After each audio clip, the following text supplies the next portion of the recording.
정윤아, 내가 네 대표였던 거 까먹은 모양이지? 제 회사인 JN 코리아 회의실에 퍼진 제 목소리는 차가웠습니다. 테이블 위에는 횡령 증거 서류들이 가지런히 놓여 있었고, 한때 친구이자 시누이였던 정윤이의 얼굴은 하얗게 질려 있었어요. 지은아, 아니 대표님, 이건 오해예요. 우리 친구잖아. 정윤이가 떨리는 목소리로 말했지만 저는 더 이상 그 말에 흔들리지 않았습니다. 3년 동안 회사 돈을 빼돌린 증거, 거래처와의 백마진 수수, 심지어 경쟁사로 정보까지 넘긴 정황들이 모두 제 손안에 있었거든요. 정윤아, 친구라면 내 등에 칼을 꽂지는 않았을 텐데. 그 순간 회의실 문이 벌컥 열렸습니다. 전 시어머니 희은 씨가 숨을 헐떡이며 들어섰어요. 김지은, 우리 정윤이한테 뭘 하는 거야? 하지만 제가 건넨 것은 말싸움이 아니라 차분한 경고였습니다. 어머님, 다음에 또 오시면 이거 들고 경찰서와 신문사로 갑니다. 그냥 돌아가세요. 이게 제가 한때 시어머니였던 분께 드릴 수 있는 마지막 배려예요. 그들이 혼이 빠진 얼굴로 회사를 나서는 모습을 보며 저는 깨달았어요. 복수는 감정으로 하는 게 아니라 증거로 하는 거라는 걸 말이죠. 오늘의 이야기는 43살 김지은 씨의 속 시원한 복수의 이야기입니다. 지금 바로 시작할게요.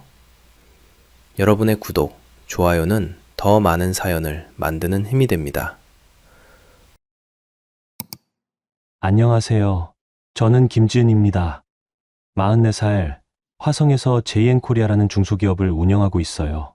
2025년 3월 15일, 화성시청에서 이혼신고서에 도장을 찍던 순간이 아직도 생생합니다. 10년 결혼 생활의 마침표를 찍는 날이었어요. 전 남편 최정훈과의 관계는 이미 1년 전부터 끝나 있었지만 서류상으로나 정리하고 나니 어깨가 한결 가벼워지더라고요. 이제 끝이야. 차 안에서 스스로에게 중얼거렸습니다. 울지도 후회하지도 않았어요. 그냥 긴 터널을 빠져나온 기분이었거든요. 회사로 향하는 길에 고등학교 동창 현주한테서 전화가 왔어요.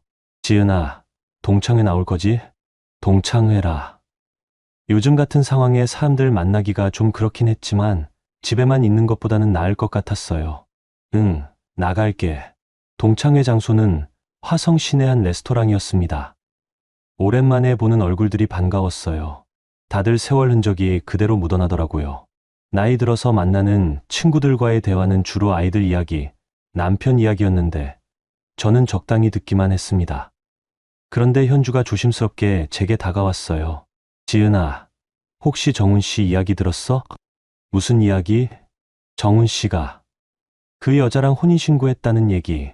순간 귀가 멍해졌어요. 언제? 어제래. 동네에서 난리 났다고 하던데. 이혼신고서 잉크도 마르기 전에 혼인신고라니. 저는 억지로 웃었습니다. 그래? 빠르네. 하지만 속으로는 복잡했어요. 정훈과의 내연관계는 이미 알고 있었고, 그래서 이혼을 결정한 거였거든요. 다만 이렇게 빨리, 이렇게 노골적으로 할 줄은 몰랐죠. 현주가 휴대폰을 꺼냈어요. 사진도 돌고 있던데. 화면에 뜬 건 정훈과 정서영의 웨딩 촬영 사진이었습니다. 강남의 유명한 스튜디오에서 찍은 티가 확연히 났어요. 화려한 드레스, 환한 미소. 마치 오래전부터 계획된 일처럼 완벽했습니다. 예쁘게 찍었네요. 제가 담담하게 말하니까 현주가 당황하더라고요. 지은아, 괜찮아? 괜찮죠. 이미 끝난 관계인데 뭐. 하지만 마음속으로는 다른 감정이 끓어오르고 있었어요. 분노라기보다는 모욕감에 가까웠습니다. 이렇게까지 급하게 혼인신고를 한 이유가 뭘까 싶었거든요. 동창회가 끝나고 집으로 돌아가는 길, 휴대폰에 연속으로 메시지가 들어왔어요. 동네 사람들이 보낸 거였습니다. 지은아, 많이 상했을 것 같은데 괜찮아? 남자가 그럴 수가 있나 싶다. 너무 빨리 재혼한 거 아니야? 사람들의 동정 어린 메시지들이 오히려 더 기분 나빴습니다. 저를 피해자로 보는 시선들이 느껴졌거든요. 하지만 정작 문제는 따로 있었어요. 다음 날 회사에 나가니 분위기가 이상했습니다. 직원들이 저를 보는 눈빛이 어딘지 모르게 조심스러워 보였어요. 점심시간에 우연히 들은 대화였습니다. 대표님 이혼하셨다며? 응. 그런데 전 남편이 바로 재혼했다고 하던데. 아, 그러면 우리 회사도 영향받는 거 아니야? 저는 그 자리에서 돌아서서 사무실로 들어갔습니다. 이혼이 개인적인 문제로 끝나지 않고 회사에까지 영향을 주고 있다는 걸 실감했어요.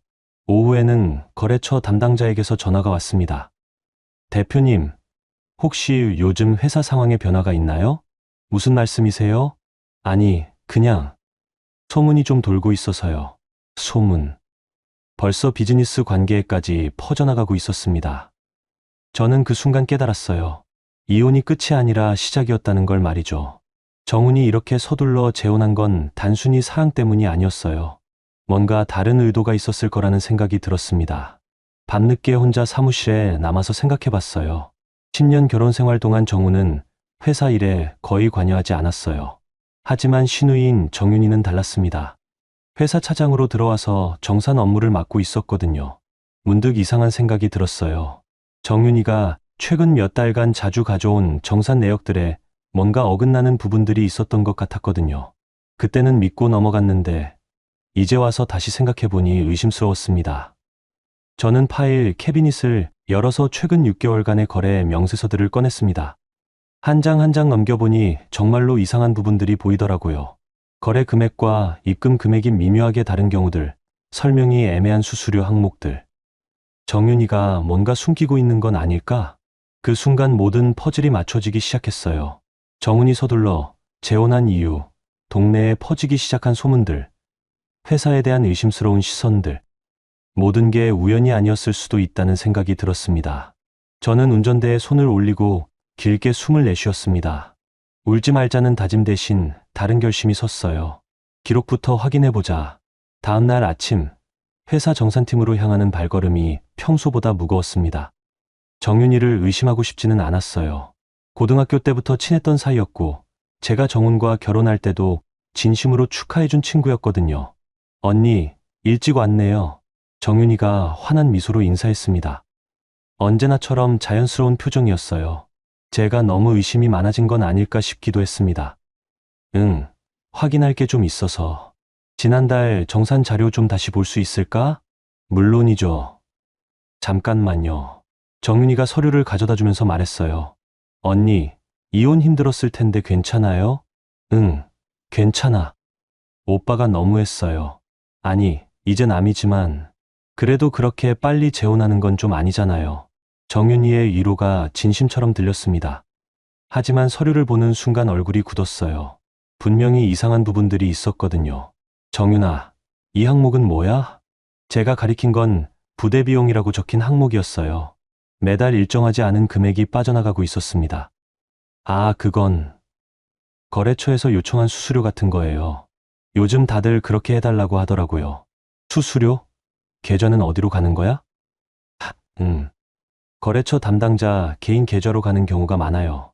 세금 문제 때문에 그렇다고 하시더라고요. 뭔가 석연치 않았습니다. 저희 회사는 항상 정식 계좌로만 거래해왔거든요. 점심시간에 물류팀 오유찬 팀장님을 조용히 불렀어요.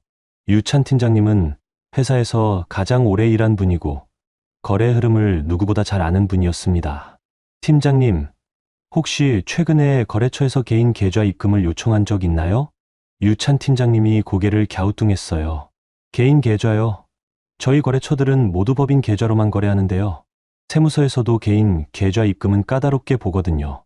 제 가슴이 철렁 내려앉았습니다. 혹시 정윤 차장이 그런 이야기를 한 적 있나요? 최근에 그런 말씀을 하시긴 했는데 저는 안 된다고 말씀드렸어요. 그랬더니 다른 방법을 찾겠다고 하시더라고요. 다른 방법이라니. 그날 저녁 혼자 사무실에 남아서 지난 1년간의 모든 거래 기록을 뒤졌습니다. 정윤이가 담당한 거래들 중에서 이상한 패턴들을 찾아내기 시작했어요. 첫 번째, 같은 거래처인데도 때로는 정상 금액이, 때로는 수수료가 빠진 금액이 들어오고 있었어요. 두 번째, 정윤이가 직접 처리한 거래들에서만 부대 비용, 항목이 나타났습니다. 세 번째, 그 부대 비용들의 합계가 생각보다 큰 금액이었어요. 1년간 거의 3천만 원에 달했습니다. 제 손이 떨리기 시작했어요. 정윤이가 정말로? 휴대폰이 울렸습니다. 전 시어머니 희은 씨였어요. 지은아, 네, 어머님. 내일 시간 있니? 할 이야기가 있어서.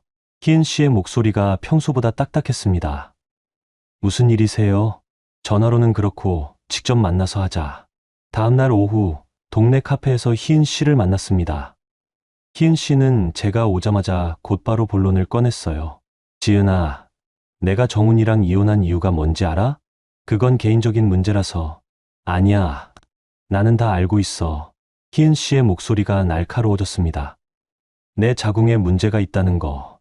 그래서 아이를 못 낳은 거잖아. 순간 머리가 하얘졌어요. 자궁에 문제가 있다고? 그런 말을 누가 한 거죠? 어머님, 그러니까 정훈이가 어쩔 수 없이 다른 여자를 찾은 거지. 서영이는 벌써 임신했다고 하더라. 임신? 정서영이 임신했다고? 남자는 후손을 남겨야 하는데 내가 그걸 못 해주니까 어쩌겠어. 그런데도 정훈이는 끝까지 참았잖아. 10년이나. 희은 씨의 말들이 칼처럼 파고들었습니다. 자궁 문제라니. 저는 건강에 아무 문제가 없었어요. 단지 아이를 갖지 않기로 했을 뿐이었는데. 어머님, 그건 사실이 아니에요. 사실이 아니긴 뭐가 아니야. 병원에서 검사도 받았다며. 병원 검사? 언제 그런 얘기가 나온 거죠? 그리고 말인데, 정윤이가 그러는데 요즘 회사에서 괜히 시비 걸지 말라고 해. 정윤이도 이혼하고 예민해진 내 눈치 보느라 힘들다고 하더라. 제가 시비를 건다고 정윤이가 그런 말을 했다고? 이제 남남이니까 서로 편하게 지내자. 알겠지? 카페를 나서면서 저는 깨달았어요. 이건 단순한 이혼 후유증이 아니었습니다. 계획적으로 제 입지를 무너뜨리려는 작업이었어요. 자궁 문제라는 거짓말로 이혼 책임을 제게 돌리고 정윤이의 회사 내 비리를 덮기 위해 제가 예민하다는 프레임을 씌우고 있었던 거죠. 그날 밤 저는 새로운 결심을 했습니다. 감정적으로 대응하지 않기로요. 대신 증거로 말하기로 했어요. 유찬 팀장님께 조용히 부탁드렸습니다. 정윤이와 관련된 모든 거래 기록을 정리해달라고요. 녹취가 가능한 건 녹취도 해달라고 했습니다. 대표님, 혹시 정윤 차장에게 뭔가 문제가? 아직은 확실하지 않아요. 하지만 확인은 해봐야겠어요. 며칠 후 동네에서 희은 씨를 다시 만났습니다. 이번에는 동네 아주머니들과 함께 있더라고요. 야, 저게 지은이야. 자궁이 문제라더니 안 됐어. 그러니까 남편이 도망간 거 아니겠어? 요즘 여자들이 커리어만 생각하고 애 안 낳으려고 하더라니. 제 귀에는 다 들렸습니다. 희은 씨가 동네 전체에 거짓말을 퍼뜨리고 있었던 거예요. 하지만 저는 참았습니다.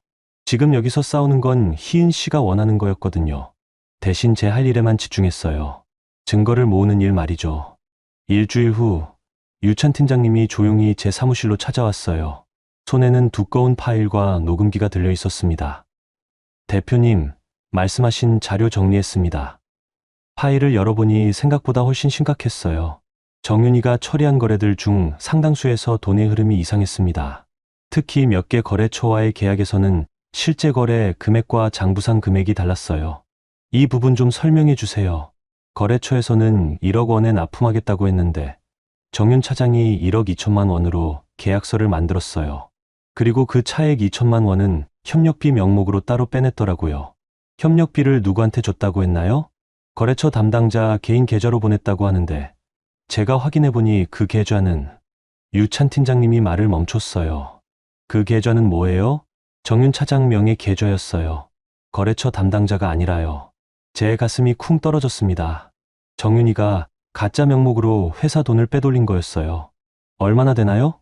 전체 금액이 지난 2년간 대략 8천만 원 정도 될 것 같습니다. 8천만 원. 작지 않은 금액이었어요. 중소기업인 저희에게는 정말 큰 돈이었습니다. 녹음 자료는 뭐예요? 정윤 차장이 거래처와 통화하는 걸 우연히 녹음하게 됐는데 들어보시죠. 녹음기에서 정윤이의 목소리가 흘러나왔어요. 김 대표님, 저희 회사에서 협력비 명목으로 별도 지급해드릴게요. 대신 이건 대표는 모르게 해주세요. 다들 이렇게 하거든요. 아, 그럼 우리 회사 계좌가 아니라 다른 데로 보내드릴까요? 네, 제가 알려드린 계좌로 보내주시면 돼요. 세무상 문제없게 처리할 거예요. 녹음이 끝나자 사무실이 조용해졌어요. 정윤이가 제 이름을 팔아서 거래처를 속이고 있었던 거였습니다. 그날 오후 정윤이가 제 사무실로 들어왔어요.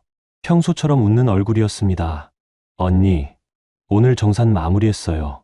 확인해 보세요. 정윤이가 내민 서류를 받아들면서 저는 최대한 평정심을 유지했어요. 고생했어. 그런데 정윤아, 이 거래처들이랑 협력비를 별도로 지급한다고 했던데, 순간 정윤이의 표정이 미묘하게 변했어요. 협력비요? 아, 그게 요즘 다들 그렇게 해달라고 하더라고요. 경쟁이 심해지니까. 그런 건 나한테 미리 보고해야 하는 거 아냐? 아, 그냥 관례적인 거라서. 금액도 크지 않고요. 거짓말이었어요. 8천만 원이 크지 않은 금액이라고? 앞으로는 그런 건 미리 상의하자. 네, 알겠어요. 정윤이가 나간 후 저는 한숨을 깊게 내쉬었습니다.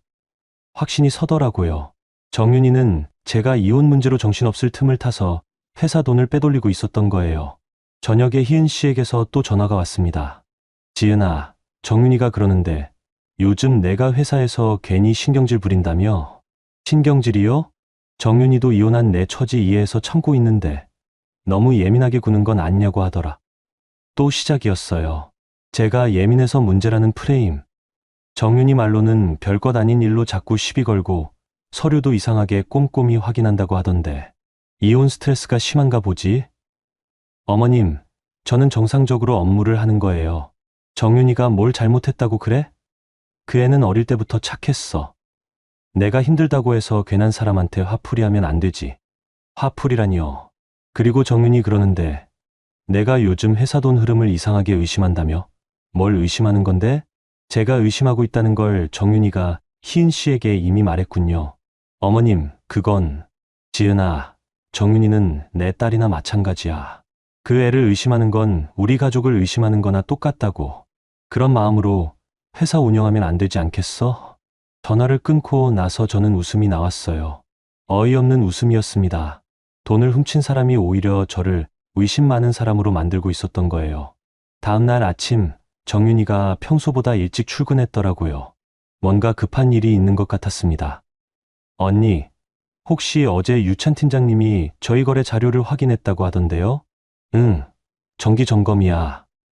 아, 그냥 궁금해서요. 별다른 문제는 없었죠? 정윤이의 목소리에 불안감이 섞여 있었어요. 아직 확인 중이야. 혹시 제가 도울 일이 있으면 언제든지 말씀해 주세요. 그날 오후 놀라운 소식을 들었습니다.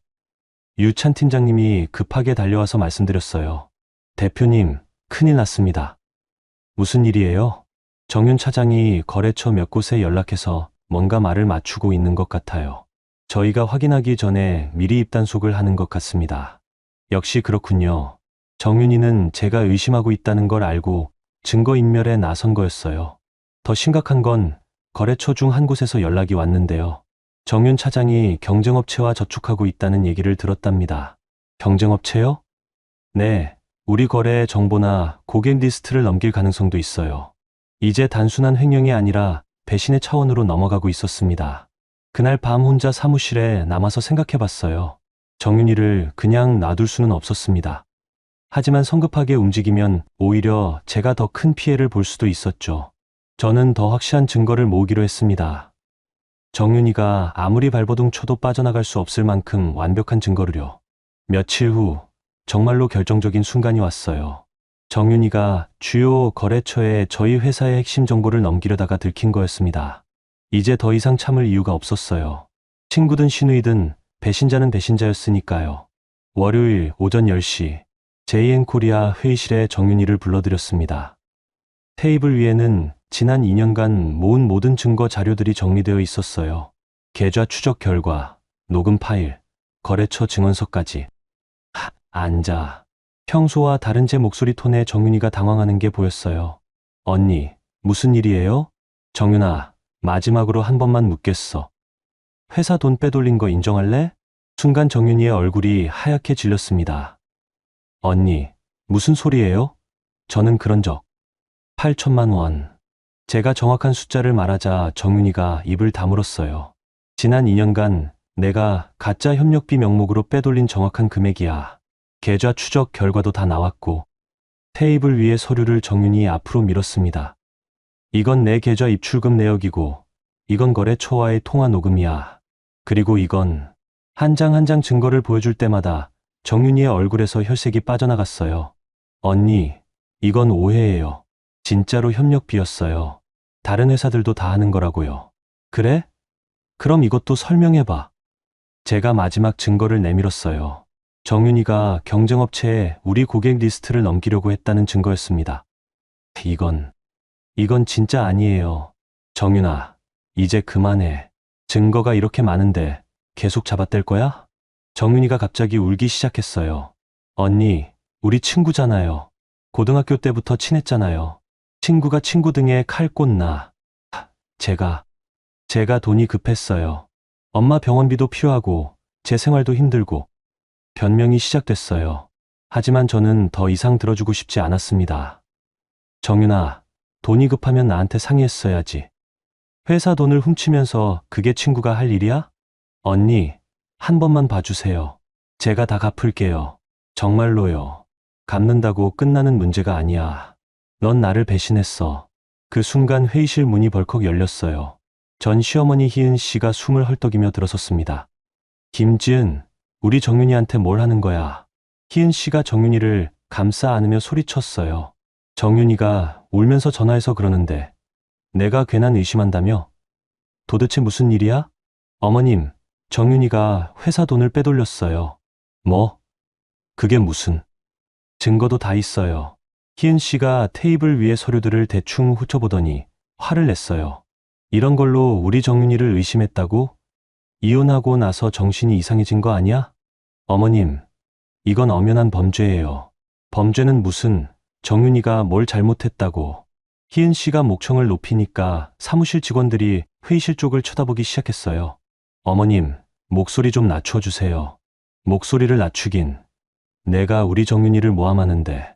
모함이 아니라 사실이에요. 사실이긴 뭐가 사실이야.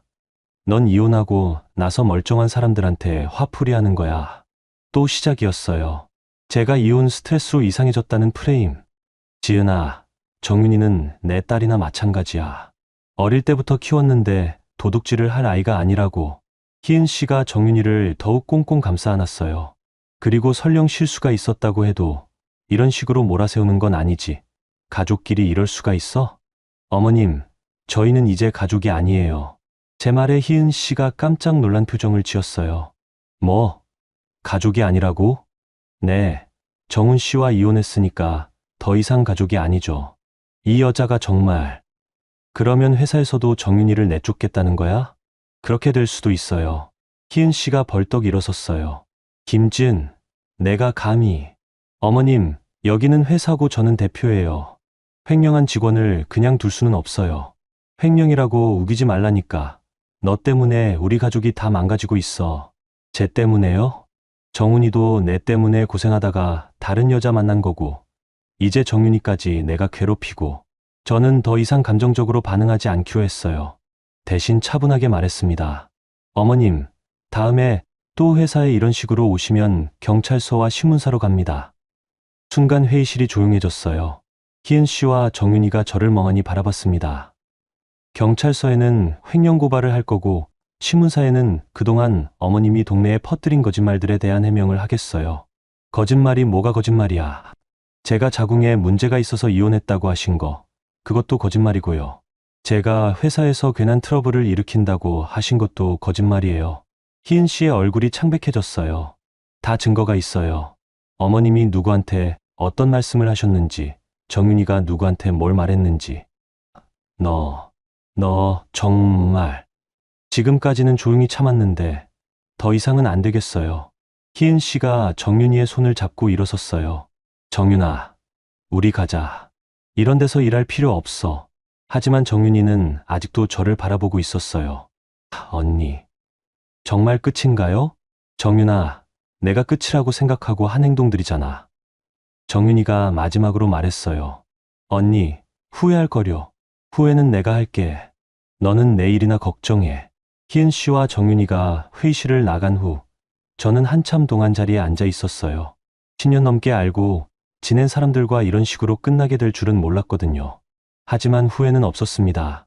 이제 정말로 깨끗하게 정리된 기분이었어요.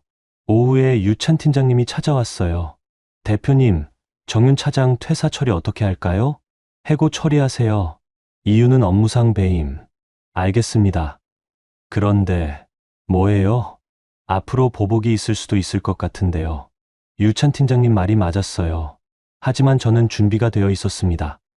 모든 증거를 정리해서 사본을 만들어뒀고 필요하면 언제든지 법적 대응을 할 수 있게 준비해뒀거든요. 이제 정말로 새로운 시작이었어요.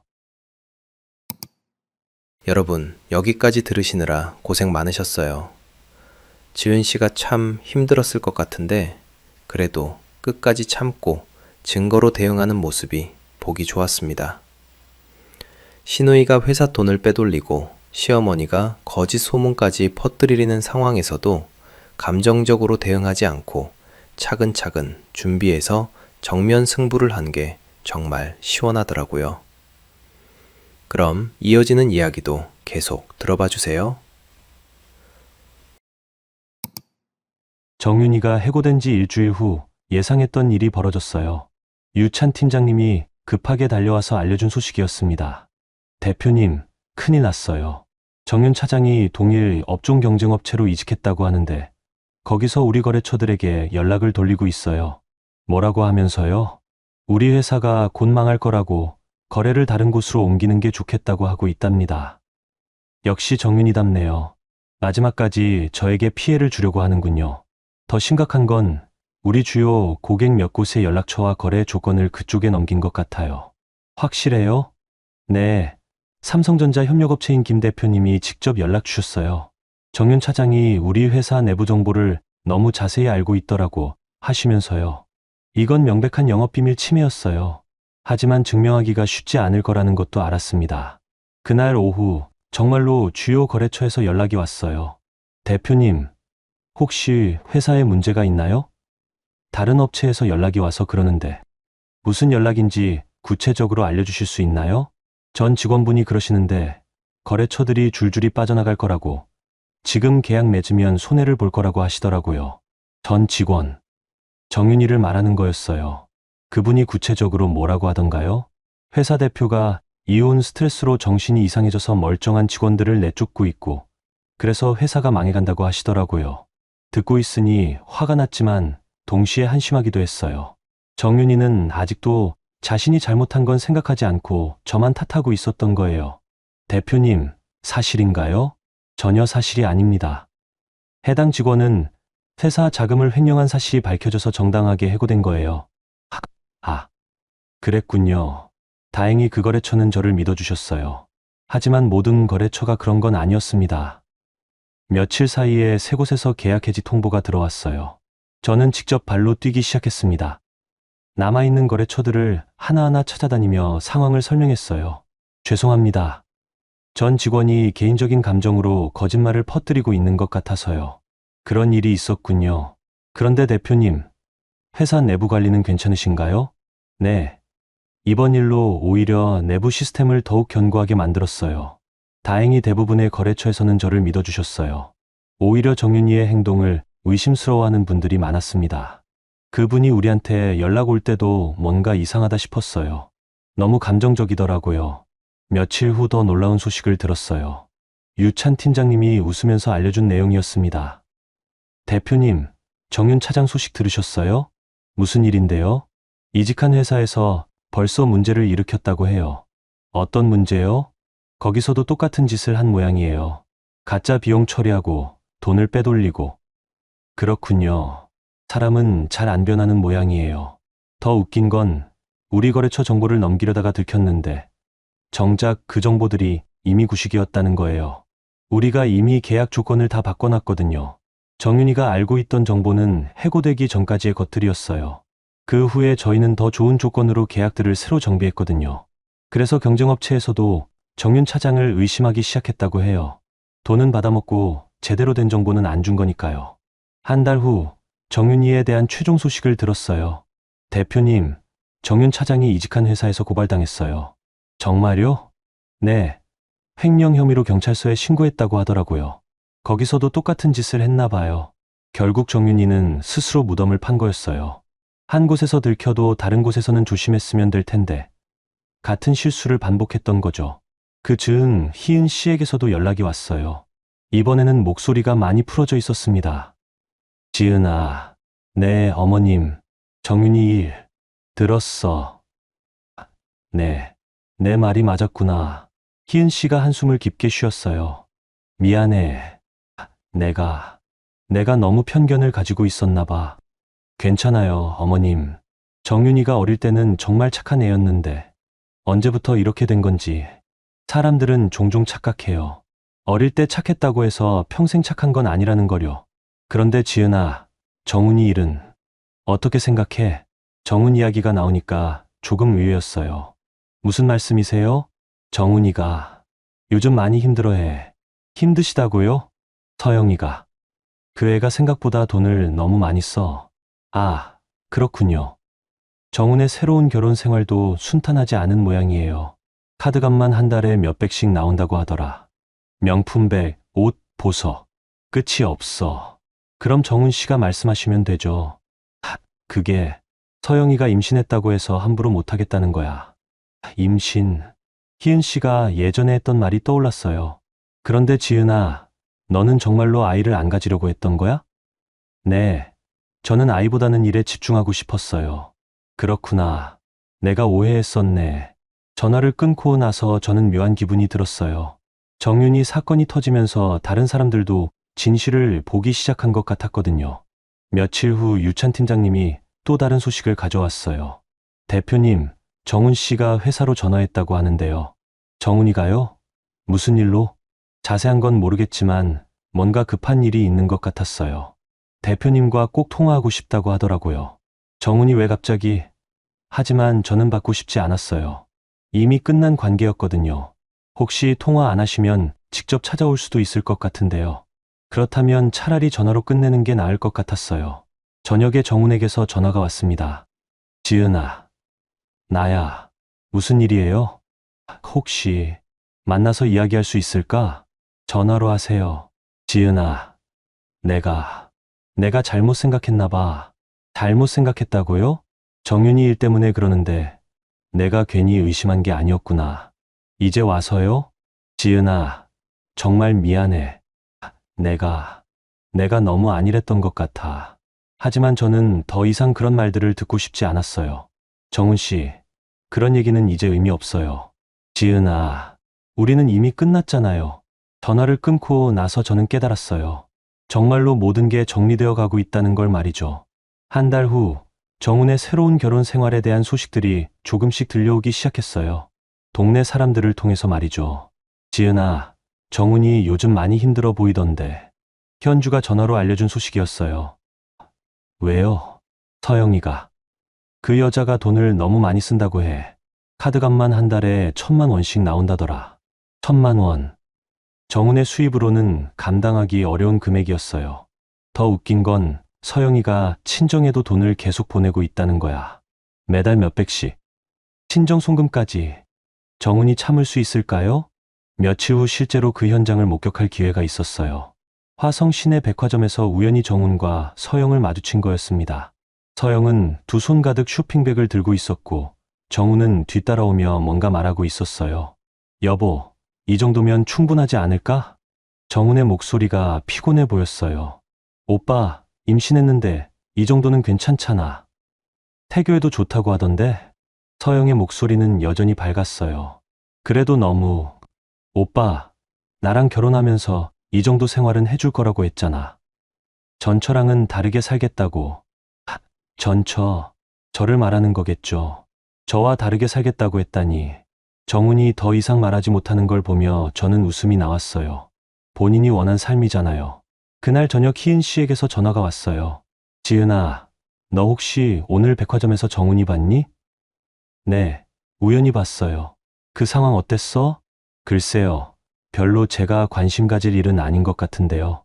지은아, 내가 요즘 정훈이 보면 안쓰러워. 왜요? 서영이가. 그 애가 정훈이를 ATM 기계로 생각하는 것 같아. ATM 기계요. 정훈도 제게 그런 적이 있었는데요. 카드값만 한 달에 얼마인지 아니? 2천만 원이야. 2천만 원. 정말 많이 늘었네요. 그것도 그냥 쇼핑만 하는 게 아니라 친정 식구들 용돈이면 뭐며. 정훈이 월급으로는 감당이 안 돼. 그럼 정훈 씨가 말씀하시면 되죠. 그게 서영이가 임신했다고 하니까 함부로 못하겠다는 거야. 임신을 방패막이로 쓰고 있군요. 더 웃긴 건 서영이가 정훈이한테 그러더라. 전처는 돈만 아끼고 살림도 안 했다고, 자기는 다르다고. 제가 돈만 아끼고 살림을 안 했다고요? 오히려 저는 정훈이 아무 생각 없이 쓰는 돈을 관리해줬는데요. 지은아, 솔직히 말하면 내가 그리워. 어머님, 서영이는 어른 공경할 줄도 모르고 집안일도 안 하고 돈만 쓸 줄 알아. 너는 그래도 나를 챙겨줬잖아. 지금 와서 그런 말씀을 하시네요. 어머님, 이미 지난 일이에요. 지은아, 혹시 정훈이가 다시 돌아오면. 어머님, 그런 말씀은 하지 마세요. 그래도 저는 이미 새로운 삶을 시작했어요. 전화를 끊고 나서 저는 한숨을 쉬었어요. 사람들은 왜 잃고 나서야 소중함을 깨닫는 걸까요? 며칠 후 더 재미있는 소식을 들었어요. 동네 미용실에서 들은 얘기였습니다. 지은 씨, 들었어요? 서영이가 임신한 게 거짓말이었다는 얘기. 네? 거짓말이요? 네. 정훈 씨한테 돈 더 쓰려고 임신했다고 거짓말 한 거래요. 그런데 몇 달이 지나도 배가 안 나오니까 들통난 거죠. 임신 거짓말까지. 서영도 참 대단한 사람이네요. 정훈 씨가 화나서 큰 소리 쳤다고 하던데 서영이는 또 스트레스 받으면 아기한테 안 좋다 하고 우기고 있다더라고요. 그럼 정훈 씨는 뭐라고 해요? 병원 가자고 하니까 서영이가 안 간다고 버티고 있다는 얘기예요. 그렇게 해서 거짓말이 다 들통났나 보네요. 일주일 후 정말로 결정적인 순간이 왔어요. 정훈에게서 다시 전화가 온 거였습니다. 지은아, 나 좀 도와줄 수 있을까? 무슨 일이에요? 서영이가 내 카드로 대출까지 받았어. 대출이요? 신용카드 대출, 현금 서비스 다 끌어다 써서 한도가 꽉 찼어. 이자만 한 달에 100만 원씩 나와. 그래서 제게 도움을 청하는 거군요. 정훈 씨, 그건 정훈 씨가 해결하셔야 할 문제예요. 지은아, 내가 정말 잘못했어. 다시 생각해 볼 수는 없을까? 다시 생각해 볼 수 없을까요? 정훈 씨, 저는 이제 다른 사람이에요. 지은아, 제발. 그리고 서영 씨와는 혼인신고도 하셨잖아요. 이제 와서 그런 말씀 하시면 안 되죠. 그게 서영이가 이혼하자고 해. 네. 돈 없는 남자는 싫다고 자기를 속였다고 하면서 이혼하자는 거야. 서영이 먼저 이혼하자고 했다고요? 지은아, 나 정말 바보였어. 내가 얼마나 좋은 사람인지 이제야 알겠어. 하지만 저는 더 이상 그런 말을 듣고 싶지 않았어요. 정훈 씨, 저는 이미 제 인생을 새로 정리했어요. 정훈 씨도 그렇게 하세요. 지은아, 그리고 다시는 이런 전화하지 마세요. 전화를 끊고 나서 저는 깨달았어요. 정훈은 아직도 변하지 않았다는 걸 말이죠. 힘들어지면 저에게 의지하려고 하고 편해지면 또 다른 선택을 할 사람이었어요. 그날 밤 회사에서 늦게 일하고 있는데 유찬 팀장님이 찾아왔어요. 대표님, 요즘 정말 달라 보이세요. 뭐가 달라요? 더 당당해 보이시고 확신에 차 보이세요. 그래요? 네. 예전에는 항상 뭔가 걱정이 많아 보이셨는데 이제는 완전히 다르세요. 맞아요. 저도 느끼고 있었어요. 과거의 짐들을 하나씩 털어내면서 더 자유로워진 기분이었거든요. 회사도 더 안정적으로 돌아가고 있고요. 정윤이가 없어진 후 회사는 오히려 더 투명하고 효율적으로 운영되고 있었어요. 대표님, 정말 잘하신 것 같아요. 하지만 아직 끝난 게 아니라는 걸 알았어요. 정윤이가 마지막으로 무슨 수를 쓸지 모르니까요. 그 예감은 정확했어요. 일주일 후 정윤이가 다시 제 앞에 나타났거든요. 이번에는 동네 카페에서 마지막으로 한 번만 만나자며 연락해 온 거였습니다. 카페에 들어서니 정윤이가 이미 구석 자리에 앉아 있었어요. 얼굴이 많이 초췌해져 있었습니다. 언니. 정윤이가 저를 보자마자 눈물을 흘리기 시작했어요. 언니, 내가 정말 잘못했어. 미안해. 정윤아, 이제 와서 미안하다고 해봤자 달라지는 건 없어. 언니, 나 지금 정말 힘들어. 회사에서도 쫓겨났고 경찰서에도 신고당했어. 그럼 진작에 그렇게 하지 말았어야죠. 언니, 우리 다시 예전으로 돌아갈 수는 없을까? 내가 잘못한 건 다 인정할게.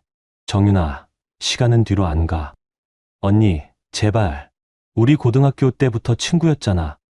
그 우정이 이런 걸로 끝날 수는 없어. 정윤이의 목소리가 절절했지만 저는 더 이상 흔들리지 않았어요. 정윤아, 우정은 내가 깨뜨린 거야. 언니, 내가 그때 정말 돈이 급해서 어쩔 수 없었어. 돈이 급하면 나한테 얘기했어야지. 회사 돈을 훔치면서 그게 친구가 할 일이야? 정윤이가 더욱 울기 시작했어요. 언니, 나 이제 정말 갈 곳이 없어. 오빠도 자기 일로 바쁘고 엄마는 실망해서 말도 안 하고. 그때 정윤이가 갑자기 말을 바꿨어요. 언니, 사실은 내가 오빠 편에서 언니를 도와주려고 했던 거야. 뭐, 오빠가 서영이랑 바람 피우는 거 내가 다 알고 있었어. 그래서 언니한테 말해주려고 했는데 그게 회사 돈 훔친 이유가 돼? 아니야. 내가 언니 몰래 증거를 모으려고 했어. 탐정도 쓰고 사진도 찍고. 그런데 돈이 들어서 거짓말이었어요. 정윤이는 끝까지 변명을 만들어내고 있었습니다. 정윤아, 그만해. 더 이상 거짓말 듣기 싫어. 언니, 이건 진짜야. 내가 언니를 위해서. 정윤아.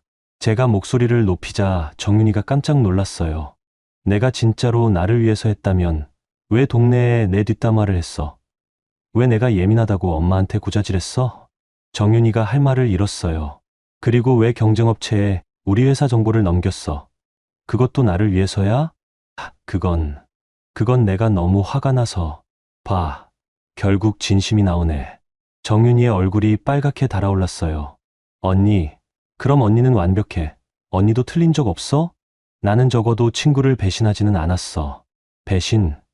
내가 언제 배신했어? 정윤이의 목소리가 커지기 시작했어요. 언니가 나를 의심하기 시작한 것부터 잘못된 거야. 나는 정말로 실수했을 뿐인데. 8천만 원이 실수야? 그래, 실수야. 그런데 언니는 용서할 생각은 안 하고 날 범죄자 취급했잖아. 이제 본심이 나오는군요. 정윤아, 내 말 들어보니까 내가 뭘 잘못했는지도 모르는 것 같네. 내가 뭘 잘못했는데. 정윤이가 소리를 질렀어요. 카페 안에 다른 손님들이 저희를 쳐다봤습니다. 언니가 그렇게 완벽하다고 생각하는 거야? 이혼도 당하고, 애도 못 낳고.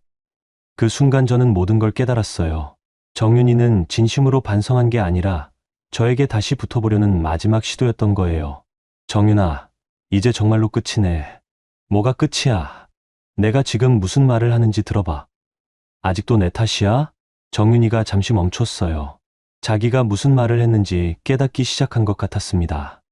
언니. 정윤아, 내가 진짜로 잘못했다고 생각한다면 이렇게 나올 순 없어. 저는 가방에서 봉투 하나를 꺼냈어요. 안에는 1,000만 원이 들어 있었습니다. 이게 뭐야? 마지막 우정이야.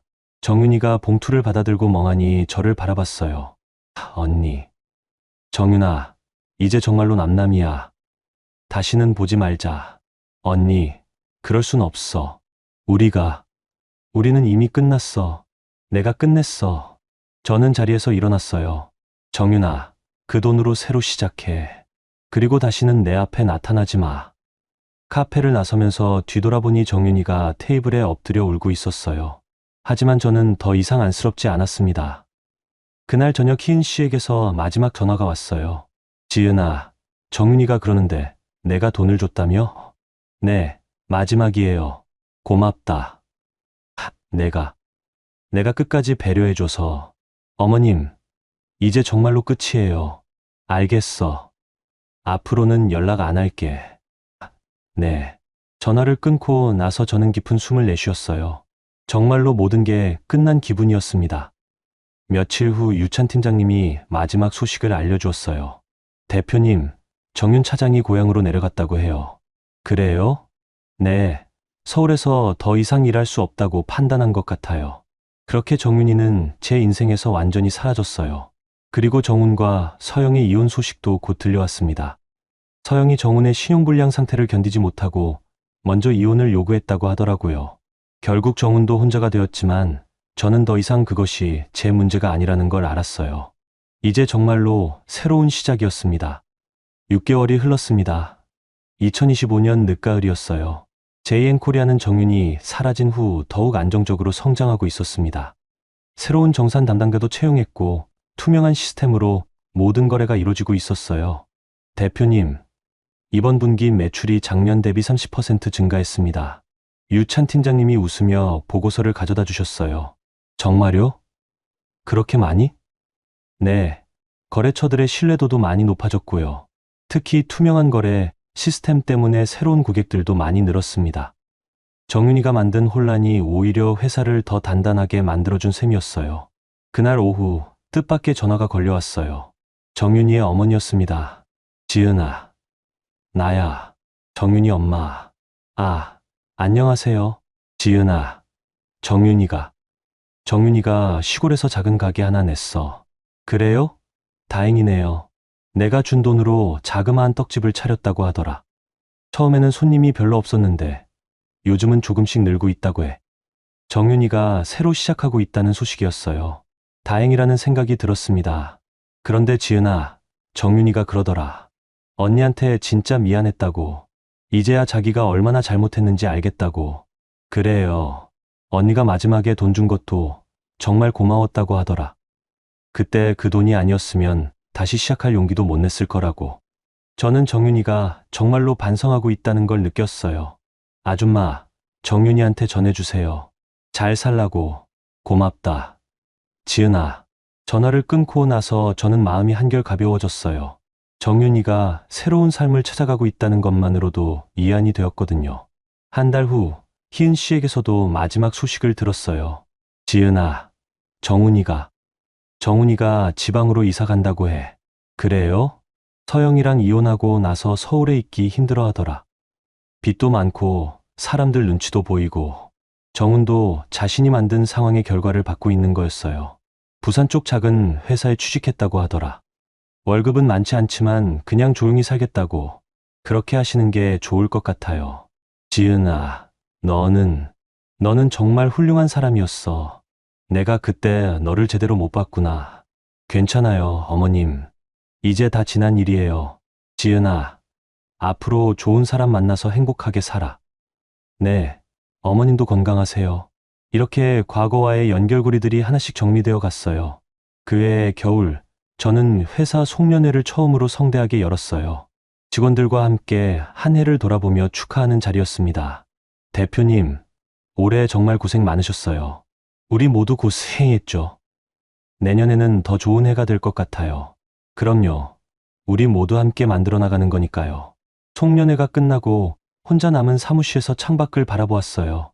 화성산업단지의 야경이 참 아름다웠습니다. 이전에는 이 풍경을 보면서도 항상 걱정이 많았어요. 정훈과의 관계, 시댁과의 갈등, 회사 운영의 부담들. 하지만 이제는 다양했어요. 휴대폰을 꺼내서 지난 1년을 되돌아봤어요. 이혼으로 시작된 한 해였지만 그 과정에서 저는 더 강해졌어요. 정윤이의 배신으로 힘들었지만 그 덕분에 진짜 신뢰할 수 있는 사람들을 구별할 수 있게 되었고요. 희은 씨의 모욕적인 소문들도 오히려 저를 더 단단하게 만들어준 셈이었어요. 이제는 다른 사람들의 시선에 휘둘리지 않고 제 신념대로 살 수 있게 되었거든요. 그날 밤 집에 돌아가면서 동네를 걸어보았어요. 예전에는 사람들의 시선이 부담스러웠는데 이제는 전혀 신경 쓰이지 않았습니다. 오히려 몇몇 분들이 먼저 인사를 해주시더라고요. 지은 씨, 요즘 회사 잘 되고 있다면서요? 네, 감사해요. 듣기로는 직원들도 많이 늘렸다고 하던데 대단해요. 동네 사람들의 시선도 완전히 바뀐 것 같았어요. 이제는 불쌍한 이혼녀가 아니라 성공한 사업가로 보는 것 같았습니다. 집에 도착해서 거울을 보니 제 얼굴도 많이 달라져 있었어요. 예전보다 더 당당해 보였고 자신감이 넘쳤습니다. 그날 밤 일기를 썼어요. 오랜만에 쓰는 일기였습니다. 2025년 12월 31일. 올해는 정말 많은 일이 있었다. 이혼, 배신, 모욕, 힘든 일들이 계속되었지만 그 모든 과정에서 나는 더 강해졌다. 이제는 누구에게도 의존하지 않고 내 힘으로 살아갈 수 있다는 확신이 든다. 새해가 밝았어요. 2026년 1월 1일. 아침에 일어나서 창밖을 보니 새하얀 눈이 내리고 있었어요. 정말 새로운 시작 같았습니다. 유찬 팀장님에게서 새해 인사 문자가 왔어요. 대표님, 새해 복 많이 받으세요. 올해도 함께 열심히 해봐요. 저도 답장을 보냈어요. 팀장님도 새해 복 많이 받으세요. 올해는 더 큰 꿈을 이뤄봐요. 오후에 회사에 나가서 새해 계획을 세웠어요. 올해는 사업을 더 확장하고 해외 거래처도 개발해 볼 생각이었습니다. 혼자서도 충분히 할 수 있어. 거울에 비친 제 모습에게 말했어요. 그리고 정말로 그렇게 믿었습니다. 저녁에 혼자 조용한 레스토랑에서 식사를 했어요. 예전에는 혼자 식사하는 것이 쓸쓸했는데 이제는 오히려 편안했습니다. 창밖을 바라보며 생각해 봤어요. 만약 1년 전에 제가 지금의 저를 본다면 뭐라고 할까? 아마 믿지 못할 거예요. 이렇게 당당하고 자신감 넘치는 모습을 말이죠. 정훈, 정윤, 희은 씨. 그들은 모두 제 인생의 한 챕터였어요. 힘들고 아픈 챕터였지만 그 덕분에 저는 더 강해질 수 있었습니다. 이제는 정말로 새로운 챕터의 시작이에요. 혼자이지만 외롭지 않고 자유롭고 당당한 새로운 인생 말이죠. 집으로 돌아가는 길에 휴대폰이 울렸어요. 모르는 번호였지만 받아봤습니다. 지은 씨인가요? 네. 누구세요? 저는 김영호라고 하는데요. 혹시 사업 관련해서 만나서 얘기 좀 나눌 수 있을까요? 새로운 사업 제안이었어요. 새해 첫날부터 좋은 소식이 들려오고 있었습니다. 네, 좋습니다. 언제 시간 되세요? 내일 오후 어떠세요? 좋아요. 전화를 끊고 나서 저는 웃었어요. 정말로 새로운 시작이었습니다. 이제 저는 과거에 얽매이지 않고 미래를 향해 당당히 걸어갈 수 있어요. 혼자이지만 외롭지 않고 자유롭고 행복한 삶을 살 수 있게 되었습니다. 그때 잠깐 정윤이가 떠올랐어요.